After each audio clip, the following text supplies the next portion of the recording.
ವಿರಾಮದ ಬಳಿಕ ಈ ಕಾರ್ಯಕ್ರಮದಲ್ಲಿ ಮತ್ತೊಮ್ಮೆ ಸ್ವಾಗತ. ನಾವು ಚರ್ಚೆಯನ್ನು ಮಾಡ್ತಾ ಇದ್ವಿ ಅಕ್ಷತಾ ದೇವಾಡಿಗ ಕೊಲೆ ಪ್ರಕರಣದ ಬಗ್ಗೆ. ಕಳೆದ 3 ದಿನಗಳ ಹಿಂದೆ ನಡೆದಂಥ ಈ ಪ್ರಕರಣವನ್ನು ಪೊಲೀಸರು ಅತ್ಯಂತ ಶೀಘ್ರಗತಿಯಲ್ಲಿ ಭೇದಿಸಿ ಒಬ್ಬ ಆರೋಪಿಯನ್ನ ಬಂಧಿಸಿರುವಂಥದ್ದು. ಬಹಳ ಪ್ರಮುಖವಾಗಿ ಈ ಆರೋಪಿಯನ್ನ ಕಾನೂನಿನ ಕಟಕಟೆಯಲ್ಲಿ ಇವನ ಬಗ್ಗೆ ಮುಂದಿನ ಕಾರ್ಯಾಚರಣೆಗಳು ಏನಾಗಬಹುದು ಅಥವಾ ಈತನಿಗೆ ಯಾವುದಾದ್ರೂ ಶಿಕ್ಷೆ, ಯಾವ ರೀತಿಯ ಶಿಕ್ಷೆಗಳಾಗಬಹುದು, ಈ ಬಗ್ಗೆ ನಾವು ಚರ್ಚೆಯನ್ನು ಮಾಡ್ತಾ ಇದ್ವಿ. ಒಬ್ರು ಕರೆಯನ್ನು ಮಾಡಿದ್ದಾರೆ, ಕರೆಯನ್ನು ಸ್ವೀಕರಿಸೋಣ. ಹಲೋ, ನಮಸ್ತೆ. ಹಲೋ ಸರ್, ನಾಗರಾಜ್ ಅಂತ. ನಾಗರಾಜ್, ಎಲ್ಲಿಂದ ಕರೆ ಮಾಡ್ತಾ ಇದ್ದೀರಿ?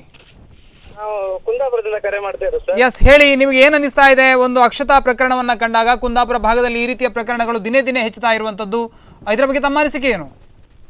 ಸರ್, ಇಂಥ ಪ್ರಕರಣವನ್ನು ತಡೆಗಟ್ಟಲಿಕ್ಕೆ ನಮ್ಮಲ್ಲಿ ಸುಧಾರಣಾ ಕಾನೂನು ನಮ್ಮಲ್ಲಿ ಸಾಕಾಗುದಿಲ್ಲ. ಸೊ ಸೌದಿ, ಕುವೈತ್ ನಲ್ಲಿ ಇರುವಂತಹ ಒಂದು ಪ್ರತೀಕಾರ ಸಿದ್ಧಾಂತದ ಕಾನೂನು ನಮ್ಮ ದೇಶದಲ್ಲಿ ಇಂಪ್ಲಿಮೆಂಟ್ ಆಗ್ಬೇಕು. ಅದು ಏನಂದ್ರೆ, ಈಗ ಪೃಥ್ವಿ ಪೂಜೆ, ಬ್ರಹ್ಮಾವರದ ಪೃಥ್ವಿ ಪೂಜಾರಿ ಇರ್ಬೋದು, ಕೊಠಾರಿ ಇರ್ಬೋದು, ಸೌಜನ್ಯ ಪ್ರಕರಣ ಇರ್ಬೋದು, ಅಕ್ಷತಾ ಪೂಜಾರಿ, ವಂಶಿ, ನಂದಿತ ಪ್ರಕರಣ ಇರ್ಬೋದು, ಇಷ್ಟರಲ್ಲೆಲ್ಲ ಎಷ್ಟು ನಮ್ಗೆ ನ್ಯಾಯ ಸಿಕ್ಕಿದೆ. ಇದ್ರಲ್ಲಿ ಎಷ್ಟು ನ್ಯಾಯ ಸಿಕ್ಕಿದೆ ಅಂತ ನಮ್ಗೆ ಈಗ ನಮ್ಮ ಜನರಿಗೆ ಗೊತ್ತಿದೆ ಇದ್ರಲ್ಲಿ ಎಷ್ಟು ನ್ಯಾಯ ಸಿಕ್ಕಿದೆ. ಈ ಸುಧಾರಣಾ ಸಿದ್ಧಾಂತದಿಂದ ಯಾವುದೇ ಆದಂತ ಒಂದು ಪರಿಹಾರ ಸಿಗುವುದಿಲ್ಲ. ಸೊ ಪ್ರತಿಕಾರ ಸಿದ್ಧಾಂತಕ್ಕಾಗಿ ನಾವು ಅದು ಅಂತ ಕಾನೂನು ಇಂಥ ವಿಷಯದಲ್ಲಿ ಇಂಪ್ಲಿಮೆಂಟ್ ಆಗ್ಬೇಕಂತ ಬಯಸುವವರು. ಸೊ ನಿಮ್ಮ ಬೆಂಬಲ ಇದ್ರೆ ಅಂತ ಕಾನೂನನ್ನು ನಮ್ಮ ದೇಶದಲ್ಲಿ ತರಲಿಕ್ಕೋಸ್ಕರ ನಾವು ಏನೆಲ್ಲ ಹೋರಾಟ ಮಾಡಬಹುದು, ನಮ್ಮಿಂದ ಏನಾದ್ರು ಆಗೋದಾದ್ರೆ ಇದಕ್ಕೂ ಮಾಧ್ಯಮದವರು ಇದಕ್ಕೆ ಸಹಕರಿಸಬೇಕು. ಇಂಥ ಒಂದು ಪ್ರಕರಣವನ್ನು ತಡೆಗಟ್ಟಲಿಕ್ಕಾಗಿ ಪ್ರತಿಕಾರ ಸಿದ್ಧಾಂತವೇ ಇದಕ್ಕೆ ಒಂದು ಉತ್ತರ ಅಂತ ಹೇಳ್ಬೋದು. ಎಸ್, ಓಕೆ, ಧನ್ಯವಾದಗಳು. ಅವ್ರು ಹೇಳ್ತಾ ಇದಾರೆ, ಇದು ಹಮ್ಮುರಬಿ ಹಾಗೆ ಕಣ್ಣಿಗೆ ಕಣ್ಣು ತೆಗಿಬೇಕು. ಹೊರ ದೇಶಗಳಲ್ಲಿರುವಂತಹ ಕಾನೂನುಗಳು ಬರಬೇಕು, ನೀವು ಸುಧಾರಣೆ ಮಾಡಬಹುದು. 100 ಅಪರಾಧಿಗಳು ಹೋದ್ರೂ ತೊಂದರೆ ಇಲ್ಲ, ಒಬ್ಬ ನಿರಪರಾಧಿಗೆ ಶಿಕ್ಷೆ ಆಗಬಾರದು ಅನ್ನುವಂತ ಕಾನೂನು ನಮ್ಮಲ್ಲಿದೆ. ನಮ್ಮ ಈ ದೇಶ ಪ್ರಜಾಪ್ರಭುತ್ವ ರಾಷ್ಟ್ರ. ಪ್ರಜಾಪ್ರಭುತ್ವ ರಾಷ್ಟ್ರದಲ್ಲಿ ಅದೇ ದೊಡ್ಡ ತಪ್ಪಾಯ್ತಾ ಅಂತ ಕೇಳ್ತಾ ಇರೋದು. ಕಣ್ಣಿಗೆ ಕಣ್ಣು ತೆಗಿಬೇಕು, ಕೈ ತೆಗಿಬೇಕು ಎಂಬ ಧೋರಣೆ ನಮ್ಮಲ್ಲಿ, ಅದನ್ನು ಕಾನೂನನ್ನು ಮಾಡಲಿಕ್ಕೆ ಬರುವುದಿಲ್ಲ.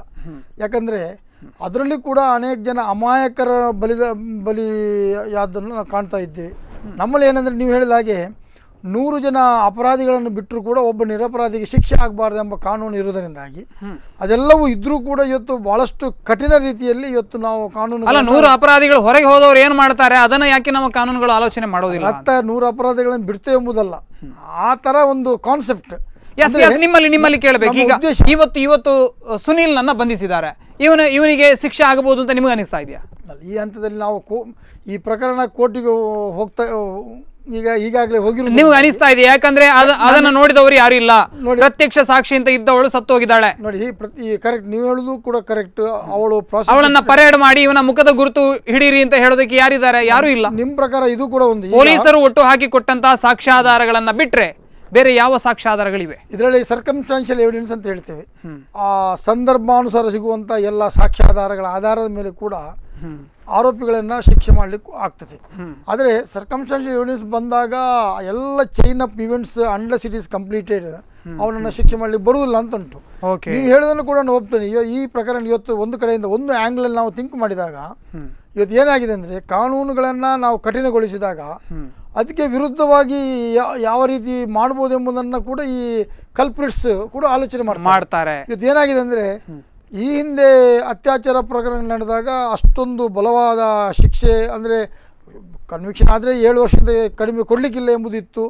ಅದನ್ನು ಇವತ್ತು ಜೀವಾವಧಿ ಶಿಕ್ಷೆ ಅಂತ ಮಾಡಿದ್ದಾರೆ. ಅದರಲ್ಲಿ ಆಗಬಹುದು. ಗ್ಯಾಂಗ್ ರೇಪ್ ಆದಾಗ ಮಿನಿಮಮ್ 20 ವರ್ಷ ಕೊಡಲೇಬೇಕು ಅಥವಾ ಜೀವಾವಧಿ ಶಿಕ್ಷೆಯನ್ನು ಕೊಡಬೇಕು. ಜೀವಾವಧಿ ಅಂದರೆ ಟಿಲ್ ಡೆತ್ ಅಂತ ಕೂಡ ಅಷ್ಟು ಉಗ್ರವಾಗಿ. ಹೇತಲ್ ಪಾರೇಖ್ಳ ವಿಚಾರದಲ್ಲಿ ಧನಂಜಯ ಚಟರ್ಜಿಗೆ ಮರಣದಂಡನೆ ಆಯಿತು. ಮರಣದಂಡನೆ ಕೂಡ ಇಂಥ ಸಂದರ್ಭದಲ್ಲಿ ರಿಪೀಟೆಡ್ ಅಫೆನ್ಸ್ ಆದಾಗ ಕೊಡ್ಬೋದು ಅಂತ ಇರ್ತದೆ ಮರಣದಂಡನೆ. ನಾನು ಹೇಳೋದು, ಇದರಲ್ಲಿ ಏನಾಗಿದೆ ಅಂದರೆ, ಈಗ ಒಂದು ಹಂತದಲ್ಲಿ ನಾವು ಒಂದು ಆ್ಯಂಗಲಲ್ಲಿ ಥಿಂಕ್ ಮಾಡಿದಾಗ ಇವತ್ತು ಸಾಕ್ಷ್ಯವನ್ನು ನಾಶಗೊಳಿಸಲಿಕ್ಕೆ ಅಷ್ಟೊಂದು ಬುದ್ಧಿವಂತಿಕೆ ನಮ್ಮ ಅಪರಾಧಿಗಳಲ್ಲಿ ಬಂದಿದೆ. ಹೌದು, ಅಪರಾಧಿಗಳು ಏನು ಮಾಡ್ತಾರೆ, ಈಗ ರೇಪ್ ಪ್ರಕರಣಗಳಲ್ಲಿ ಆ ಹುಡುಗಿ, ನೊಂದ ಹುಡುಗಿ, ವಿಕ್ಟಿಮ್, ಆ ಗರ್ಲ್, ಅವಳೊಬ್ಬಳ ಸಾಕ್ಷ್ಯ ಆಧಾರದ ಮೇಲೆ ಆತನಿಗೆ ಶಿಕ್ಷೆ ಆಗೋ ಸಾಧ್ಯತೆ ಇರ್ತದೆ.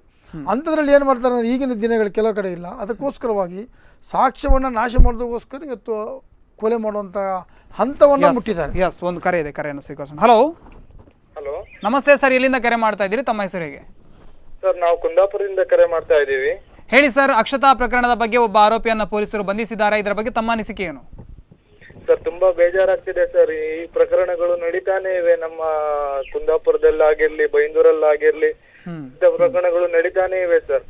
ಏನು ಕಾನೂನು ಕ್ರಮಗಳನ್ನ ಕೈಗೊಳ್ತಿಲ್ಲ ಸರ್ ಇವರು. ತುಂಬಾ ಬೇಜಾರಾಗ್ತಿದೆ ಸರ್. ಪೊಲೀಸರಿಂದ ಕಾನೂನಿನಿಂದ ನಿಮಗೆ ಏನು ನಿರೀಕ್ಷೆ ಇದೆ, ಏನಾಗಬೇಕು ಅಂತ ಬಯಸ್ತೀರಿ ನೀವು?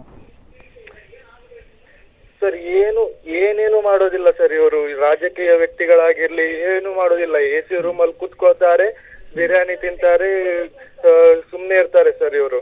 ಕಾನೂನ್ನ ಕೈಗೆತ್ತಿಕೊಳ್ಳುತ್ತಿಲ್ಲ ಸರ್ ಇವರು. ಇಂಥ ಪ್ರಕರಣಗಳು ಹೀಗೆ ಮಾಡ್ತಿದ್ರೆ ನಡೀತಾನೆ ಇರ್ತವೆ ಸರ್ ಇನ್ನು ಮುಂದಿನ ದಿನಗಳಲ್ಲಿ. ಏನಾದ್ರೂ ಮಾಡ್ಬೇಕು ಸರ್. ಎಸ್, ಓಕೆ, ಧನ್ಯವಾದಗಳು ಸರ್ ಕರೆ ಮಾಡಿದ್ದಕ್ಕೆ. ಅವ್ರು ಹೇಳ್ತಾ ಇದ್ದಾರೆ, ಯಾರಿಗೂ ಅಲ್ಲಿ ಯಾರು ಆಯಕಟ್ಟಿನ ಜಾಗಗಳಲ್ಲಿ ಕೂತಿದ್ದಾರೆ ಅವರಿಗೆ ಇಚ್ಛಾಶಕ್ತಿ ಇಲ್ಲ ಅಂತ ಅವ್ರು ಹೇಳ್ತಾ ಇದ್ದಾರೆ. ಎಸ್, ನಾವು ಆ ಪಾಯಿಂಟ್ಸ್ ಅನ್ನ ಮುಂದುವರಿಸಬೇಕು. ಎಲ್ಲ ಒಂದು ಕಡೆಯಲ್ಲಿ ಸಾಕ್ಷ್ಯನಾಶಕ್ಕೆ ಬೇಕಾಗಿ ಕೊಲೆಗಳಾಗ್ತಾ ಇವೆ. ಆ ಥರ ಈ ಕೆಲವು ಪ್ರಕರಣಗಳು, ಇತ್ತೀಚಿನ ಪ್ರಕರಣಗಳಲ್ಲಿ ರೇಪ್ ಅಂಡ್ ಮರ್ಡರ್ ಹಿಂದೆ ಇರಲಿಲ್ಲ. ರೇಪ್ ಅಂಡ್ ಮುಂಚೆ ಭಾಳ ಕಡಿಮೆ ಇತ್ತು. ಈ ರೀತಿ ಆಗ್ತಾ ಇತ್ತು.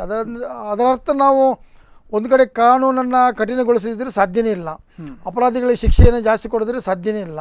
ಅವರು ಅದನ್ನು ಕೂಡ ಈಗ ಏನಂದರೆ ಒಂದು ಮೆಡಿಸಿನ್ ಕಂಟಿನ್ಯೂಸ್ ತಗೊಂಡಾಗ ಆ ಮೆಡಿಸಿನ್ ಮತ್ತೆ ನಡೆಯುವುದಿಲ್ಲ. ಈಗ ಉದಾಹರಣೆಗೆ ಕ್ಯಾನ್ಸರ್ ಅಟ್ಯಾಕ್ ಆದ ಹಾಗೆ, TB ಅಟ್ಯಾಕ್ ಆಗ್ತಾ ಇರುವ ಹಾಗೆ ಈ ಪ್ರಕರಣಗಳಲ್ಲಿ ಕೂಡ ನಾವು ಒಂದು ಆ್ಯಂಗ್ಲಲ್ಲಿ ಆಲೋಚನೆ ಮಾಡಿದಾಗ ಸಾಕ್ಷ್ಯನಾಶಕ್ಕೋಸ್ಕರವಾಗಿ ಇವತ್ತು ಬಲಿ ತೆಗೊಳ್ತಾ ಇದ್ದಾರೆ, ಮರ್ಡರ್ಗಳು ನಡೀತಾ ಉಂಟು. ಅದರ ಅರ್ಥ ನಾವು ಕಠಿಣಗೊಳಿಸಬಾರ್ದ ಕಾನೂನು ಏನು ಹೇಳುತ್ತೆ ಅಂದ್ರೆ ಯಾರು ನೊಂದಂತ ಸಂತ್ರಸ್ತೆ ಯಾರಿದ್ದಾಳೆ ಅವಳು ಒಬ್ಬಳ ಸಾಕ್ಷಿ ಇದ್ರೆ ಸಾಕು ಅಂತ ಹೇಳ್ತಾರೆ, ಸಾಕು ಅಂತ ಹೇಳ್ತಾರೆ ಇಂಥ ಪ್ರಕರಣಗಳಲ್ಲಿ. ಅದಕ್ಕೋಸ್ಕರ ಆಕೆಯನ್ನೇ ಮುಗಿಸಿ ಬಿಡುವಂತ ಪ್ರವೃತ್ತಿ ಪ್ರಾರಂಭ ಆಗಿಬಿಟ್ಟು ಆ ಸಂದರ್ಭದಲ್ಲಿ ಕೂಡ ಅವರು ಅದರಿಂದ ಬಚಾವ್ ಆಗಲಿಕ್ಕೆ 100ಕ್ಕೆ 100 ಬಚಾವ್ ಆಗ್ತದೆ ಎನಿಸ್ಲಿಕ್ಕೆ ಸಾಧ್ಯ ಇಲ್ಲ. ಯಾಕಂದರೆ ಆ ಇನ್ವೆಸ್ಟಿಗೇಷನ್ ಟೈಮಲ್ಲಿ ಪೊಲೀಸ್ನವ್ರು, ಇವತ್ತು ನಮ್ಮ ಪೊಲೀಸ್ನವರ ಇನ್ವೆಸ್ಟಿಗೇಷನ್ ಕೂಡ ಭಾಳ ಸ್ಟ್ರಾಂಗ್ ಆಗಿದ್ದೆ ಖಂಡಿತವಾಗಿ ಹೇಳ್ತೇನೆ. ಇವತ್ತು ದಕ್ಷ ಅಧಿಕಾರಿಗಳಿದ್ದಾರೆ. ಇವತ್ತು ಈ ಪ್ರಕರಣದಲ್ಲಿ ಕೂಡ ಇವತ್ತು ಅಣ್ಣಾಮಲೈ ಅವರ ನೇತೃತ್ವದ ತಂಡ, SP ಅವರ ತಂಡ ಒಂದು ವಿದಿನ್ 2-3 ಡೇಸ್ ಒಬ್ಬ ಕಲ್ಪ್ರಿಟನ್ನು ಹಿಡಿದಿದ್ದಾರೆ. ಅವಧಿಯಲ್ಲಿ ಹಿಡಿದಿದ್ದಾರೆ. ಆಧಾರಗಳಿಲ್ಲದೆ ಖಂಡಿತ ಹಿಡಿದಿಲ್ಲ. ನಿರಪರಾಧಿಗಳನ್ನು ಅಂತಕೊಂಡು ಇಂಥ ಹೀನ ಸಫೆನ್ಸ್ಗಳಲ್ಲಿ ತಂದು ಸಿಲುಕಿಸುವ ಕೆಲಸವನ್ನು ಪೊಲೀಸ್ನವರು ಮಾಡುವುದಿಲ್ಲ. ಇವತ್ತು ನಾವು ಅಭಿನಂದಿಸಬೇಕಾಗಿದೆ ನಮ್ಮ ಜಿಲ್ಲೆಯ ಪೊಲೀಸ್ ಅಧಿಕಾರಿಗಳನ್ನು. 3 ದಿನದಿಂದ ಅಲ್ಲೇ ಮೊಕ್ಕ ಮೂಡಿಕೊಂಡು ಇವತ್ತು ಅಪರಾಧಿಯನ್ನು ಹಿಡಿದಿದ್ದಾರೆ. ಅಪರಾಧಿ ಹಿಡಿದ ಮೇಲೆ ನಮ್ಮ ಇವತ್ತು ಇನ್ವೆಸ್ಟಿಗೇಷನ್ ಏಜೆನ್ಸೀಸ್ ಕೂಡ ಭಾಳ ಸ್ಟ್ರಾಂಗ್ ಆಗಿದ್ದಾರೆ. ಎಲ್ಲ ಲೇಟೆಸ್ಟ್ ಟೆಕ್ನಿಕ್ಸ್ ಪ್ರಕಾರ ಇನ್ವೆಸ್ಟಿಗೇಷನ್ ಕೂಡ ಮಾಡ್ತಾರೆ. ಇವತ್ತು ನೇರ ಸಾಕ್ಷ್ಯವನ್ನು ಆತ ಖಂಡಿತವಾಗಿಯೂ ನಾಶ ಮಾಡಿದ್ದಾನೆ. ಆದರೂ ಕೂಡ ಸಾಂದರ್ಭಿಕ ಸಾಕ್ಷ್ಯಗಳ ಆಧಾರದಲ್ಲಿ ಕೂಡ ಇದನ್ನು ಬೇರೆ ಬೇರೆ ಹಂತದಲ್ಲಿ ತನಿಖೆ ಮಾಡಿಸಿದಾಗ ಒಬ್ಬ ಅಪರಾಧಿಯನ್ನು ಶಿಕ್ಷೆ ಬೇಕಾದಷ್ಟು ಸಾಕ್ಷ್ಯಗಳಲ್ಲಿ ಸಿಕ್ಕೇ ಸಿಗುತ್ತೆ. ಮತ್ತೊಂದು ಕರೆ ಇದೆ, ಕರೆಯನ್ನು ಸ್ವೀಕರಿಸೋಣ. ಹಲೋ, ನಮಸ್ತೆ. ಎಸ್, ಕರೆ ಕಟ್ಟಾಯಿತು. ನಾನು ನಿಮ್ಮಲ್ಲಿ ಬಹಳ ಪ್ರಮುಖವಾದಂಥ ಪ್ರಶ್ನೆಯನ್ನು ಕೇಳಬೇಕು. ಅವನಿಗೆ ಹೆಚ್ಚಂದರೆ ಒಂದು 19 ವರ್ಷ ಆಗಿರ್ಬೋದು. 19 ವರ್ಷದ ಒಬ್ಬ ಹುಡುಗ. ಈ ವ್ಯಕ್ತಿಗಳಲ್ಲಿ ಈ ಮನಸ್ಥಿತಿ ಬರ್ತಾ ಇದೆ. ನೀವು ಹೇಳಿದ್ರಿ ಸಾಕ್ಷ್ಯ ನಾಶ ಮಾಡುವಂಥ ಹಿನ್ನೆಲೆಯಲ್ಲಿ ಅವಳ ಕೊಲೆ ಆಗಿರಬಹುದು ಅನ್ನೋದನ್ನು ಹೇಳಿದ್ರಿ. ಆದರೆ ಪೊಲೀಸರು ಹೇಳ್ತಾ ಇದ್ದಾರೆ ಅಲ್ಲಿ ಬಹಳ ಪ್ರಮುಖವಾಗಿ ಅತ್ಯಾಚಾರ ನಡೆದಂಥ ಯಾವುದೇ ಕುರುಹುಗಳಿಲ್ಲ. ಅತ್ಯಾಚಾರ ನಡೆದು ಆಮೇಲೆ ಕೊಲೆ ನಡೆದಿರುವಂಥದ್ದಲ್ಲ. ಏನೋ ಒಂದು ಆಕೆಯ ಮೇಲೆ ಕೈ ಹಾಕೋದಕ್ಕೆ ಹೋದ, ಏನೋ ಕಿರ್ಚಿಕೊಳ್ತಾಳೆ, ದೊಡ್ಡ ರದ್ದಾಂತ ಆಗುತ್ತೆ ಅಂತ ಹೇಳಿ ಕುತ್ತಿಗೆ ಸುಗಿಬಿಟ್ಟಿದ್ದಾನೆ. ಈಗ ಅನೇಕ ಸಂದರ್ಭಗಳಲ್ಲಿ ಅದು ಕೂಡ ಆಗ್ತದೆ. ತನ್ನ ಮರ್ಯಾದೆ ಉಳಿಸೋದಕ್ಕೋಸ್ಕರ ಅಥವಾ ನಾಳೆ ನೀವು ಹೇಳಿದಾಗೆ ರಂಪಾಟ ಆಗ್ತದೆ, ಇದರಿಂದ ಬಚಾವ್ ಆಗಬೇಕು, ಅದಕ್ಕೆ ಹೋಗಿ ಹೇಳ್ತಾಳೆ ಕೇಸ್ ಆಗ್ತದೆ ಎಂಬ ಹೆದರಿಕೆಯಿಂದಾಗಿ ಈಗ ಆಕೆಯನ್ನು ಕರೆಯನ್ನು ಸ್ವೀಕರಿಸೋಣ. ಹಲೋ, ನಮಸ್ತೆ ಸರ್. ಎಲ್ಲಿಂದ ಕರೆ ಮಾಡ್ತಾ ಇದ್ರಿ? ತಮ್ಮ ಹೆಸರಿಗೆ? ನಾವು ಬಿಜೂರಿಂದ ಕರೆ ಮಾಡ್ತಾ ಇದ್ದೀವಿ. ಬಿಜೂರಿಂದ, ಹೇಳಿ ಸರ್. ಸರ್, ಅವನು ನಿಜವಾಗ್ಲೂ ಅಪರಾಧಿ ಅಂತ ಪ್ರೂವ್ ಆದ್ರೆ ಪಬ್ಲಿಕ್ ಅವನು ಒಪ್ಪಿಸಬಹುದಲ್ಲ ಸರ್ ಪೊಲೀಸರವರು? ಇವತ್ತು ಅದೇ ಅವನನ್ನ ಸ್ಥಳ ಮಹಾಜರಿಗೆ ಕರ್ಕೊಂಡು ಬರುವಾಗ ಅಲ್ಲಿ ಜನರು ಕೂಡ ಸೇರಿದವರು ಹೇಳಿದ್ರು ಅವನನ್ನ ಪಬ್ಲಿಕ್ಗೆ ಕೊಡಿ, ನಾವು ಅವನ್ನ ವಿಚಾರಿಸ್ಕೊಳ್ತೀವಿ ಅಂತ. ಆದ್ರೆ ಭಾರತದ ನ್ಯಾಯ ವ್ಯವಸ್ಥೆಯಲ್ಲಿ ಅದಕ್ಕೆ ಪ್ರಾಧಾನ್ಯತೆ ಇಲ್ಲ ಅನ್ನೋದನ್ನ ನಾವು ಗಮನಿಸಬೇಕಾಗುತ್ತೆ. ಕಾನೂನನ್ನ ನಾವು ಕೈಗೆ ತೆಗೆದುಕೊಳ್ಳಬಾರದು ಅಂತ ಒಂದು ಪರಿಸ್ಥಿತಿ ಬರಲ್ಲ ಸರ್ ಯಾರಿಗೂ.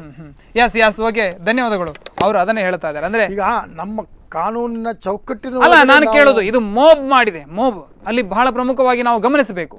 ಒಂದು ಸಾರ್ವಜನಿಕರು ಸೇರಿ ಒಬ್ಬನನ್ನ